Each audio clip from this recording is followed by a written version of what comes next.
Hi everyone, welcome back to my channel. তো অন্যদিন আমি সব রান্নার ভিডিও ছাড়ি, বাট আজকে রান্নার ভিডিও ছাড়িনি। আজকে তার বদলে একটু শপিংয়ে গেছিলাম মায়ের সাথে, আর সেখানে কিছু খাবার ইচ্ছে ছিল না। তারপর বাড়ি এসে দেখলাম প্রচুর খিদে পেয়ে গেছে। তো বাড়িতে এসে আমি আউট থেকে বিরিয়ানি অর্ডার করেছি, যেহেতু একটা ডিসকাউন্ট চলছিল তাই জোম্যাটো দিয়ে অর্ডার করেছি। আমি যেটা করেছি সেটা হচ্ছে দেশপ্রিয় পার্ক ব্রাঞ্চটা থেকে। তো চলো দেখে নিই বিরিয়ানিটা কীরকম লাগে।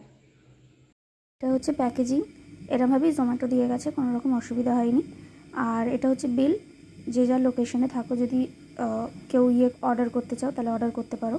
আর আমি যেহেতু দিয়েছিলাম কলকাতা স্টাইল চিকেন বিরিয়ানি, তো তার সাথে একটা রায়তা দিয়েছে, আর চিকেন বিরিয়ানি আছে এখানে। Kolkata style chicken biryani order করেছি তার কারণ হচ্ছে আলুটা থাকে, অন্যগুলো আবাদি বিরিয়ানিতে আলু থাকে না, ওখানে লিখে লিখে দিচ্ছিল মেনু কার্ডে। তো আমি দেখে আমার এটাই ভালো লেগেছে, আমি এটাই অর্ডার করেছি। যদি ভিডিওটি ভালো লাগে তাহলে একটা লাইক, শেয়ার, একটা সাবস্ক্রাইব করে দেবেন। Thanks for watching.